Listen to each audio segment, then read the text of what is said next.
Alright, the fact of the matter is you can take these and delete out these by using the magic wand tool. And what that'll allow you to do now is arrange it so you can have different color backgrounds and all that good stuff. It's like deselect. So you only have this thing left behind to deal with. That's pretty easy to get rid of. You just got to find out what layer it's on. In this case, this one's got on this layer, and you can get rid of it. That's just remnants of what the actual lasso tool didn't get.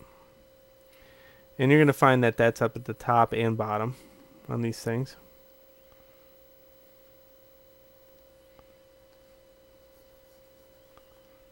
Okay, good.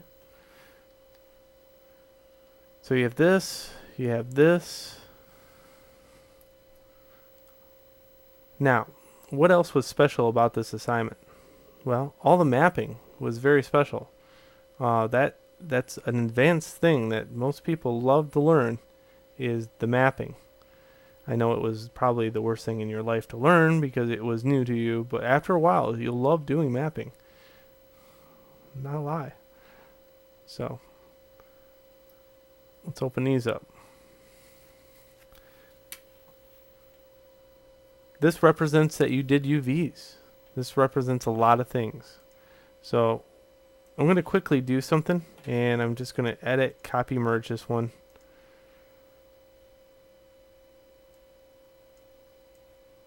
And go back to Untitled 1.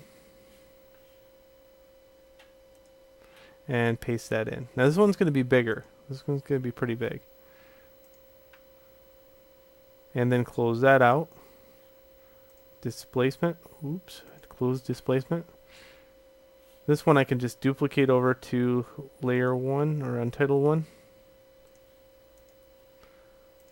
This one I'm going to have to copy merge it over to it.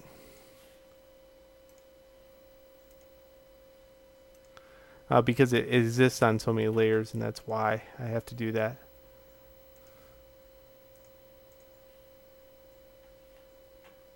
And I want to reopen that displacement map. That's all. Oh, this one I can duplicate layer over to Untitled 1. Okay, so in Untitled 1 I have all these maps. Let's see. If I highlight all these at once, I can hold shift and drag them down by holding shift. And they're all uniform that way. And what I want to do is arrange these in such a manner that they line up at the bottom.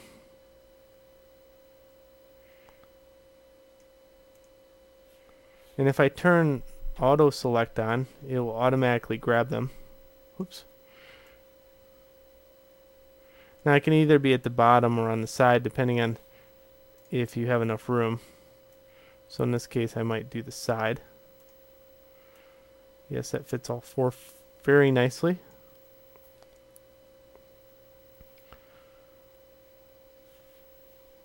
Okay, again I'm just going to kind of adjust these so they sit a little off the frame.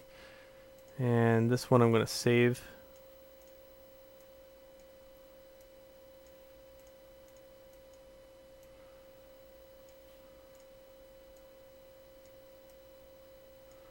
Like that.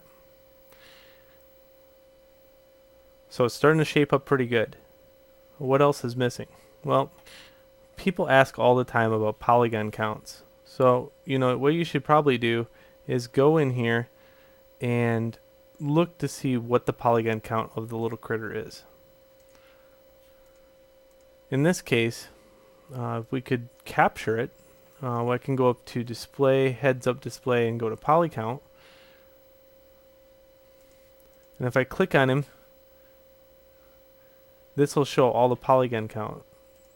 In here, I'm going to take the camera setting and turn off film gate.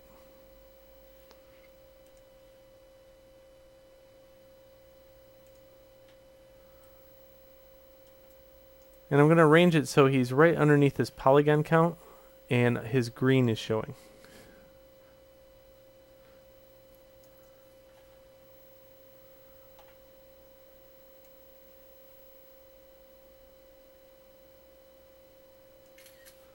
grab a picture of that and then head back over to Photoshop.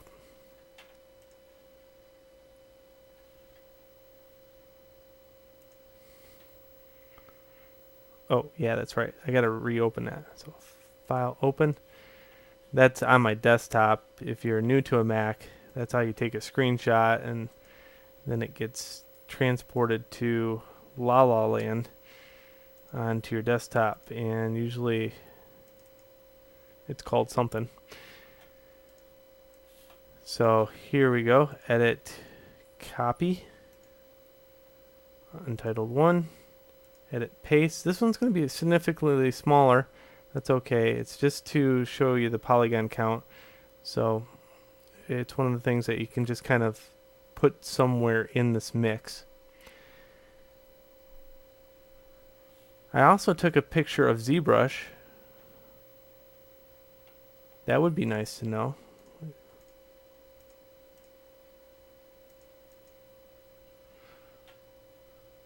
Taking out my number there at the top just for security reasons. I don't think that number leads to anywhere important, but just in case.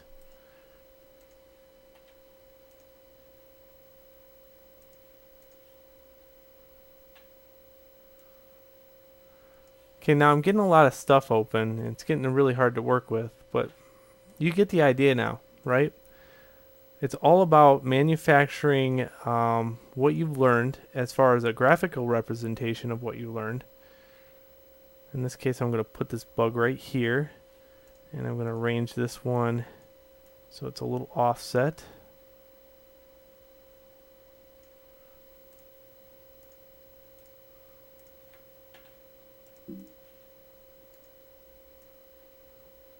This one I'm going to put here so I can put something at the top.